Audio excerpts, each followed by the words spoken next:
Good morning friends, Vijay here. Today we'll discuss trading idea for 24th July. ICICI Bank.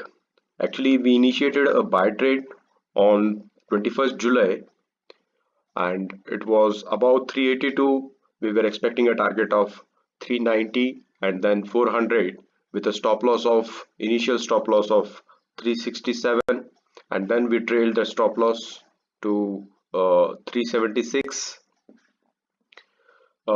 Actually, if you see, after taking the position, we got a stop loss hit at 376, but after that it has rallied and gave our first target of 390 and now approaching towards 400. Now, if you see the movement from 22nd July to 23rd July, it has formed a bearish RSI diversion. That means the price has made higher highs and there is a RSI having a lower highs, but at the same time now it is approaching towards a crucial level of 400 to 405, and now we expect that 405 should be the maximum possible level in near trading days, that is in few before this expiry. The reasons for going for shorts are: one is we are seeing a RSI diversion. Second, a lot of long build-up has happened. That means this long will get unwind and we can expect a good fall.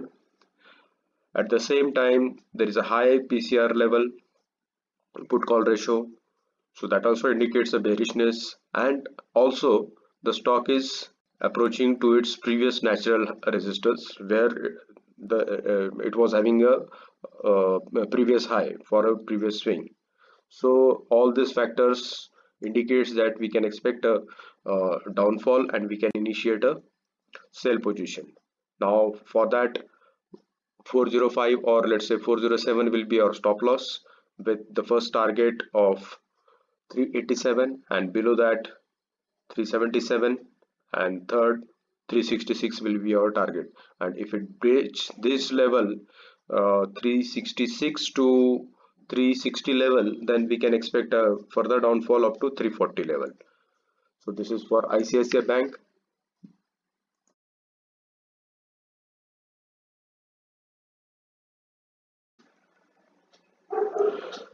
Our second stock is Cipla.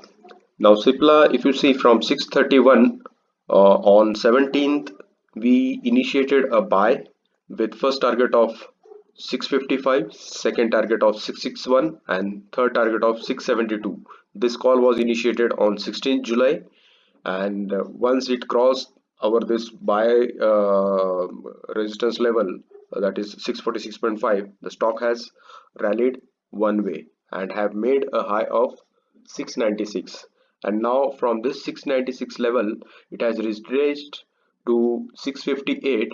Now if you see, this was one swing high, then again came down and then tried to go up. This was again a second swing high, after that again it came down, and now at 657 it made a double bottom with a consolidation and gave a breakout from here, and again came down, but then this was the low of our previous swing high. It made a low, it took a support at this level, again went up, but then this level is 674 to 680 level is becoming a resistance zone, and now it is forming a good pattern which indicates that it can go up, and once it crosses this 678 level we will be initiating we will be bullish on this stock, and we will be initiating further quantities for higher position. That is, our next target will be 686, and the further target will be 692. So now in intraday we will be having a stop loss of 664, and if it opens at this point somewhere here, maybe around 667 to 670 level, then we will initiate a buy position, and then once it reaches this 678 level, we can offload some quantity. But if it crosses this 678 level, we will add further quantities and carry the position for positional level. So it can be a very good risk reward ratio, because from here we'll be having a stop loss of hardly uh, 5 to 6 rupees, but then the reward in intraday itself we can expect around from 668 level to 678, that means 10 rupees. So the risk reward is 1 is to 2 if we say only for intraday, and for positional even the risk reward is improved further. So these are the two trading ideas, that is ICICI Bank and Cipla for 24th July. Apart from this, we yesterday we have indicated Maruti on sell side, so that uh, stock did move as per our expectation yesterday, but then again we can look for the same sale opportunity in Maruti. So wish you a happy trading. Thank you. And if you wish to receive similar trading ideas on daily basis, please like, share and comment, and please do subscribe my channel. Thank you.